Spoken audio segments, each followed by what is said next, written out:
Bonsoir, bienvenue à cette séance d'information sur la collecte des matières organiques. Mon nom c'est Jessica Lesage, je suis conseillère en communication pour la ville de Rouyn-Noranda. Ça me fait vraiment plaisir de vous voir ici ce soir. J'espère que vous êtes tous prêts au changement. On va vous donner des trucs ce soir pour que ça se passe bien. Comment ça va se passer? C'est ma collègue Oriane qui va faire la présentation dans les prochaines minutes. C'est une présentation d'environ 25 à 30 minutes qu'on vous propose ce soir, qui est assez complète. Je vous demanderai de garder vos questions pour la fin, comme ça va être plus fluide. Il y a un micro qui est installé au centre de la salle, donc qui est à votre disposition. La particularité de ce soir, c'est qu'on est en direct sur Facebook. Alors, je salue les gens aussi qui sont en train de se connecter. Merci d'être là pour la séance d'information. Il y a une équipe de communication qui, pour eux, est déjà à l'œuvre et est disponible pour répondre aux questions en ligne directement. Alors, on va tâcher de vous répondre de cette façon-là, mais pour ceux qui sont à l'hôtel de ville ici, ça va se dérouler à la fin pour ce qui est des questions à poser. Donc, sans plus tarder, c'est son bébé, c'est elle qui est depuis le début sur le projet, ma collègue Andrea Dupuis, qui est conseillère au plan de gestion des matières résiduelles. Merci, on peut l'applaudir. Bien, bonsoir, merci beaucoup d'être présent à cette séance d'information sur la collecte des matières organiques. Comme ma collègue vous l'a dit, en fait, c'est une courte présentation. On va faire toute simple. Je vais commencer par, vous expliquer pourquoi c'est important de composter. Aussi répondre à la question qu'on me pose souvent, est-ce que je suis obligée de participer à la collecte des matières organiques? Aussi, en fait, je vais vous faire le bilan du groupe témoins qui ont commencé la collecte un petit peu avant vous. Vous présenter les changements à prévoir. Et ensuite, vous donner des trucs, des conseils, des solutions pour tous les petits désagréments que vous pourriez vivre avec l'utilisation du bac brun. Finalement, je vais terminer en vous indiquant où vous pourriez trouver l'information que je vous ai donnée ce soir. Puis après, on va terminer, en fait, on va se déconnecter de Facebook et puis on va prendre vos questions. Donc, pour commencer, en fait, je souhaitais vous offrir une citation. Une citation de mon fils, Louis-Félix, 6 ans, qui m'a dit « Maman, composter, c'est cool, ça fait moins de pollution, je vais pouvoir vivre plus longtemps. » Donc, mon garçon, sa perception de mon travail, c'est que grâce à ce qu'on fait, il va pouvoir vivre plus longtemps. Puis, c'est pas seulement parce que c'est mon garçon, puis c'est biaisé parce que je lui parle de mon travail. Il y a de plus en plus de jeunes qui sont conscientisés à ce changement-là, en fait, faire plus attention à ce qu'ils font, à faire le tri. En fait, la plupart de nos écoles primaires du territoire ont implanté des projets de compostage domestique. Puis dans certaines écoles, c'est même les maternelles qui font le tour des classes pour collecter en fait la collation, puis l'amener au composteur. Pour moi, c'est très inspirant de voir que les jeunes sont prêts à ce changement-là. Puis ça nous ramène à pourquoi on le fait? Mais on le fait aussi pour pour nos enfants, nos petits-enfants. Mais pourquoi c'est si important que ça, composter? Ma pomme, peu importe que je la mette dans mon bac vert ou dans mon bac brun, elle va se décomposer. C'est vrai, votre pomme va se décomposer. Par contre, elle ne se décomposera pas dans les mêmes conditions. C'est là la différence. C'est que nos matières organiques, quand elles se décomposent dans les lieux d'enfouissement technique, dans le fond de nos dépotoirs, vont se décomposer en absence d'oxygène. Et puis, ce processus-là va générer du CO2 et du méthane. C'est des gaz à effet de serre. En fait, le méthane, c'est un gaz à effet de serre qui est 25 fois plus puissant que le CO2. Donc, qui a vraiment un impact sur le réchauffement climatique. Donc, en traitant nos matières organiques, en fait, dans une plateforme de compostage, par une collecte dans ce cas-ci, on va les traiter dans des bonnes conditions avec de l'oxygène et on va éviter de générer ce CO2 et ces méthanes-là. Donc, avec le tri des matières organiques, on vient vraiment déjà avoir un impact sur le réchauffement climatique, les changements climatiques. Puis, je vous dirais que c'est un des gestes qui, en termes d'efforts à mettre versus le résultat qu'il y a au bout, c'est probablement le geste le plus facile à poser pour un grand résultat. Donc, par la collecte des matières organiques, on a, comme je dis aussi, une volonté de réduire les quantités de matière envoyées en enfouissement. Moins on envoie de matière à l'enfouissement, plus longtemps on prolonge la vie de ces installations-là. Puis en fait, aménager un nouveau dépotoir, ça a un impact environnemental important, mais aussi un impact économique important. Aussi, en fait, il y a la nécessité de valoriser les matières dans les bonnes filières. Comme on le fait pour nos matières recyclables, en fait, on l'envoie dans le bac bleu pour que ça soit recyclé, qu'on fasse autre chose. Bien, dans ce cas-ci, les matières organiques, ce qu'on a comme filière pour les valoriser, c'est la collecte par les bacs bruns. On doit aussi, en fait, en tant que municipalité, répondre aux objectifs de la politique québécoise de gestion des matières résiduelles. Donc, on doit vraiment se conformer à ce niveau-là. Donc, détourner nos matières organiques de l'enfouissement. Donc, est-ce que je suis obligée de participer à la collecte des matières organiques? On m'a posé cette question-là assez souvent. En fait, oui. Ici, en ce moment, vous êtes ici pour une séance d'information pour la première phase d'implantation de la collecte des matières organiques. On a décidé de faire la collecte des matières organiques par phase. Et pour les résidences qui sont visées par cette première phase-là, effectivement, vous allez devoir participer à la collecte. On a choisi de mettre en place un système qui est collectif, donc au même titre que vos matières résiduelles, vos matières recyclables, où vous faites le tri par le bac bleu, ben les bacs bruns viennent encadrer la collecte des matières organiques. Et là, est-ce que je dois participer? Mais parce que si j'ai un composteur domestique à la maison, je composte déjà, j'ai pas vraiment besoin du bac brun. Oui, vous allez avoir besoin du bac brun, premièrement parce que le composteur domestique ne prend pas toutes les matières. Il y a des matières qui ne sont pas admissibles dans le composteur domestique, notamment les restes de repas, les viandes, les poissons cuits, les produits laitiers. C'est toutes des matières qui, pour l'instant, vous mettez au déchet. Donc, moi, ce que je vous dirais, c'est continuer d'utiliser votre composteur domestique, mais toutes les matières qui n'y vont pas, mettez-les dans le bac brun. Nous, on va venir les collecter et on va les traiter de la bonne façon. Donc, à ce moment-là, notre composteur domestique et notre bac brun s'utilisent vraiment en complément. Et puis, il y en a beaucoup qui abandonnent leur composteur domestique l'hiver. Donc, mon bac brun, il est vraiment intéressant à ce niveau-là. Pour nous aider dans la planification de la collecte à l'échelle de Rouyn-Noranda, Évin et Granada, en fait, c'est les trois quartiers visés pour la première phase, on a choisi de mettre en place un groupe témoin. Donc, en mai dernier, le quartier de Lac-du-Faux ont débuté la collecte des matières organiques. Ça fait déjà 6 mois, en fait, qu'ils participent. Et puis, ce qu'on avait comme but en implantant ce groupe témoin, c'était de tester nos outils de communication, de valider les fréquences de collecte, d'évaluer l'adhésion des citoyens aux nouveaux services, mais aussi de connaître les temps de collecte et les volumes de matière dans les différents bacs, notamment le bac brun et le bac vert. C'est des éléments que les citoyens ne voient pas nécessairement, mais au niveau de la planification avec l'entrepreneur de collecte, qui sont très importants pour mettre en place une collecte qui est efficace. Donc, au cours des 6 derniers mois, les résidents de Lac-du-Faux ont participé à la collecte des matières organiques. Ce qu'on a observé, c'est qu'on a une bonne qualité des matières collectées. En fait, on a eu très peu de matières non conformes dans les bacs bruns. La plupart du temps, c'était des sacs de plastique, des sacs compostables. Puis ce qu'on a choisi de faire avec le groupe témoin, c'est que si les matières organiques les matières non conformes étaient observées dans le bac n'était pas collecté. Fait que ça nous permettait vraiment tout de suite d'intervenir auprès du citoyen pour nous donner les bons trucs, expliquer en fait quelles matières sont admissibles ou non dans les bacs bruns. L'été dernier, vous les avez peut-être rencontrés, on avait une patrouille, la patrouille verte, en fait, des agents de sensibilisation qui se sont promenés sur le terrain. On fait du porte-à-porte pour, en fait, la collecte des matières organiques, donner les grands changements, parler des étapes qui s'en est et tout. Mais on les a également envoyés dans le quartier de Lac-du-Faux, donc pour aller récolter les commentaires des citoyens, avoir une rétroaction de ceux qui utilisaient déjà le service. Aussi, les résidents de Lac-du-Faux avaient accès à la ligne Info Visévert pour poser leurs questions, déposer leurs commentaires.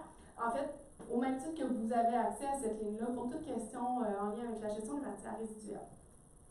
Conjointement, avec la patrouille verte et la ligne Info Visévert, on a réussi à rejoindre 54% des résidents du quartier.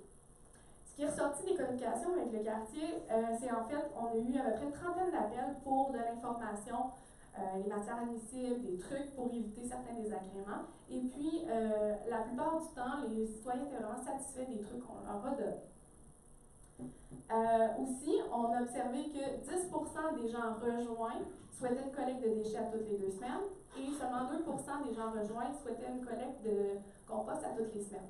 Et je dis les gens rejoints parce qu'en fait, c'est 10% du 54% qui a été rejoint, qui ont pris la peine de nous contacter pour nous donner leurs commentaires ou qui ont été rencontrés par les agents de sensibilisation.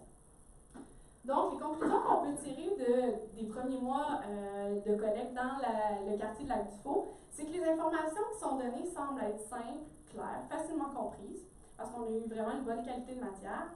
La fréquence de collecte proposée sont adéquates. En fait, le compost bimensuel à l'année, aux 2 semaines, et le compost de déchets mensuel, en fait, c'est aux 4 semaines. Et puis, ce qu'on a observé comme effet collatéral qui est vraiment très satisfaisant et encourageant pour nous, c'est que la collecte des déchets, en l'ayant réduit à 1 fois par mois, on a vraiment observé une diminution du tonnage collecté. Donc, ça semble amener les citoyens à mieux gérer leurs déchets. On a collecté moins de déchets, et puis c'est pas seulement parce qu'on a détourné ces déchets-là par la collecte des matières organiques, même si on le calcule ensemble, il y a vraiment une diminution marquée par rapport aux autres années. Ce qui nous amène quand même qu'avec cette meilleure gestion des matières-là et la collecte des matières organiques, ça a amené une diminution de 45% des matières envoyées à l'enfouissement, ce qui est majeur. Donc, ce qui nous a vraiment satisfait grandement. Et malgré, en fait, ces bons résultats-là à Lac-du-Faux, on sait que ça amène quand même un changement important de vos habitudes. Puis, pour vous aider, en fait, dans ce changement-là, de mieux intégrer le changement, en fait, on a choisi d'envoyer à chaque citoyen une lettre avec l'information qui était accompagnée, en fait, d'un calendrier de collecte et puis d'une fiche pratique. Je vous montre ici, en fait, c'est l'outil de communication qui est utilisé pour les citoyens de Lac-du-Faux qui semblait avoir bien répondu à leurs besoins. Donc, le calendrier de collecte, ça va être important de le suivre, en fait, parce que ça amène quand même des changements au niveau de vos journées. Puis, en haut, en fait, on a les matières admissibles dans le bac, les trucs et les matières proscrites. Donc, au niveau des changements et des éléments à retenir, un des grands changements, c'est effectivement que la collecte des déchets va être réduite à 1 fois par mois. Aussi, comme je viens de vous mentionner, ça va être de porter attention aux nouvelles journées de collecte, parce qu'en ajoutant une collecte supplémentaire, on a dû revoir tout notre calendrier pour s'assurer que tout ça fonctionne et que ça soit efficient. Un autre grand changement, les matières organiques doivent être mises en vrac dans le bac. Ça, c'est parce qu'en fait, tous les sacs sont interdits. Les sacs sont interdits parce que la plateforme de compostage qui va recevoir vos matières ne peut pas recevoir des matières en sac. Donc, c'est vraiment une directive du ministère de l'Environnement. Ce n'est pas une décision de la ville, c'est vraiment une directive qu'on doit appliquer. Le type de plateforme de compostage qui reçoit les matières ne peut pas recevoir la matière en sac. Donc, ça va être vraiment important comme comme changement.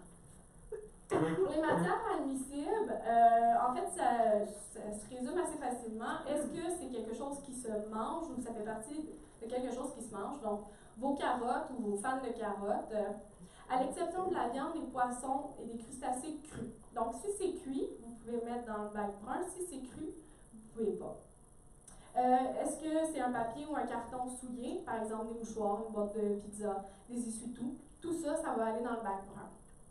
Aussi, les résidus de jardin, les feuilles, le gazon, tout ça aussi, ça peut aller dans le bac brun. Aussi, pour vos feuilles et votre gazon, vous pouvez dès maintenant l'apporter à l'éco-centre Gagnon, c'est nouveau de cet été.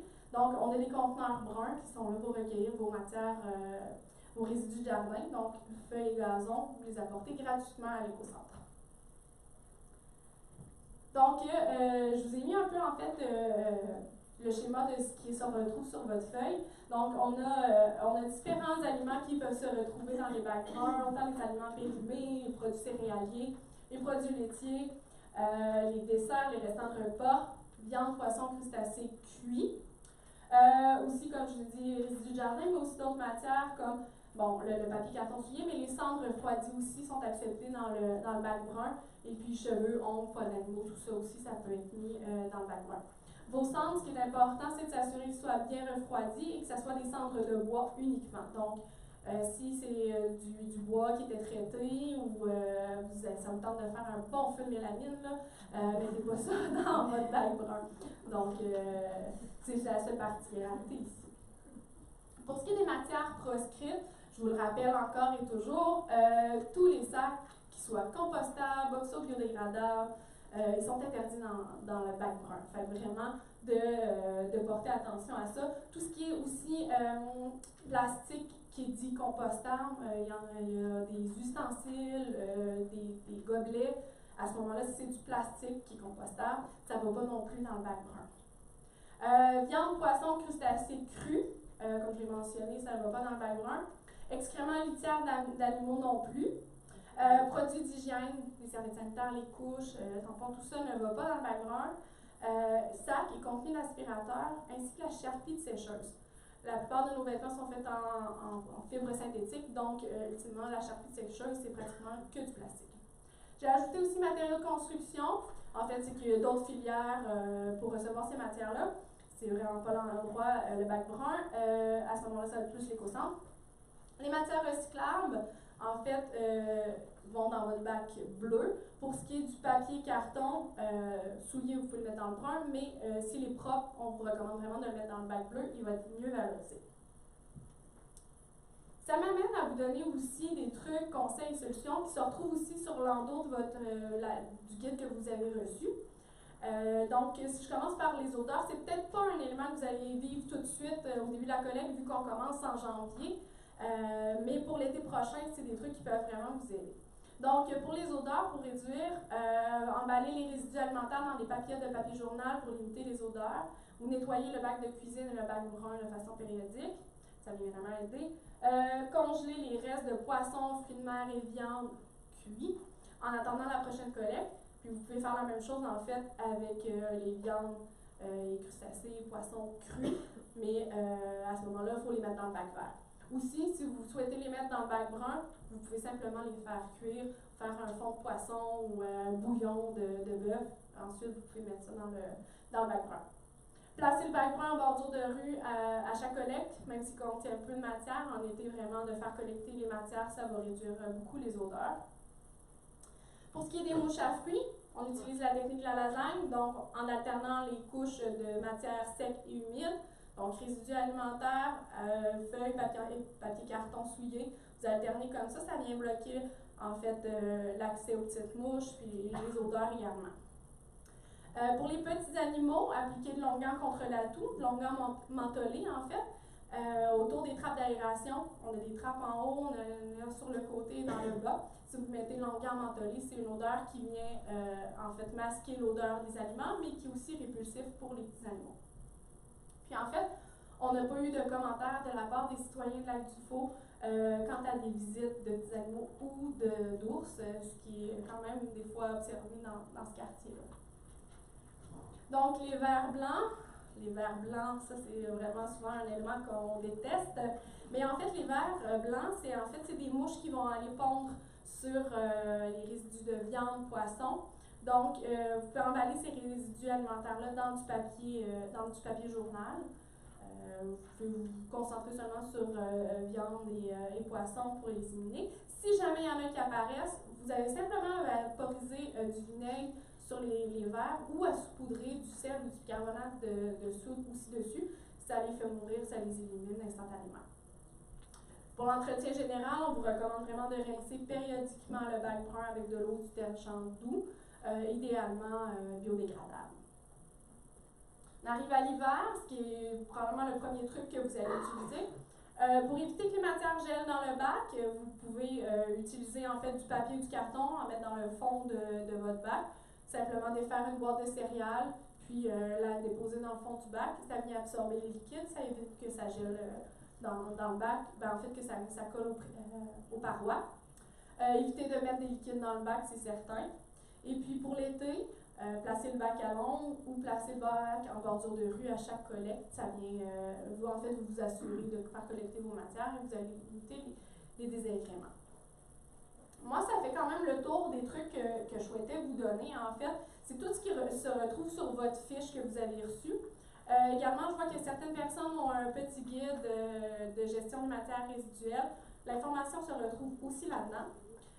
En fait, pour toutes les questions que vous avez en gestion des matières résiduelles, que ça concerne votre bac brun, vert, bleu, l'éco-centre, on vous invite vraiment à communiquer avec la ligne Info Visévert. Vous avez le numéro de téléphone ici, vous l'avez sur chacune des communications qu'on vous a envoyées ou des outils de communication qui sont produits. Donc sur le guide, l'autocollant et tout ça, le numéro de la ligne Info Visévert est là.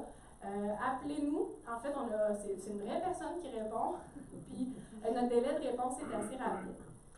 Aussi, l'information que je vous ai donnée se retrouve sur le site internet de la ville, rwanda.ca/Visévert. Toute l'information est concentrée là pour ce qui est de toute la gestion des matières résiduelles. Puis, en fait, tout au long de l'année, on va diffuser différents outils de communication. On a des capsules qui vont résumer les trucs, les matières admissibles dans le bac. Tout ça va être diffusé sur chacune de nos plateformes, que ce soit sur la page Facebook, sur le site Internet. Mais on va avoir également de l'information dans les journaux. Donc, restez à l'affût.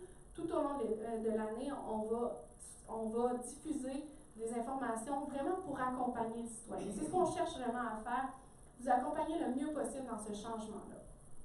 Et puis, je prends quelques minutes aussi pour vous montrer comment trouver rapidement l'information sur notre site Internet. En fait, ici, vous avez la page d'accueil du site web de la ville. Dans les accès rapides, à la droite, on a un onglet qui s'appelle Visévert. Si vous cliquez dessus, vous arrivez sur l'accueil Visévert, où se trouvent les différents sujets de gestion de matières résiduelles. On a dans le haut, encore une fois, la ligne Info Visévert, mais il y a également le courriel. En fait, on a un courriel aussi où vous pourriez envoyer vos questions, vos commentaires, de l'information à obtenir. Vous envoyez ça par courriel, on vous répond également rapidement. Les onglets qui vont nous intéresser principalement pour la séance d'information ici, c'est l'onglet Bac brun. Dans cet onglet-là, vous allez avoir le guide que vous avez reçu par la poste. Vous allez avoir différentes réponses à vos questions. La présentation va se retrouver là aussi. Vraiment, toute l'information pour vraiment bien utiliser le bac brun. Également, on a ajouté le guide de gestion des matières résiduelles, celui que vous avez papier. On en a une version électronique aussi disponible sur le site web de la ville. Comme je l'ai dit, ce guide-là concerne tous les bacs, l'éco-centre, la collecte des encombrants sur demande. Toute l'information y est consignée.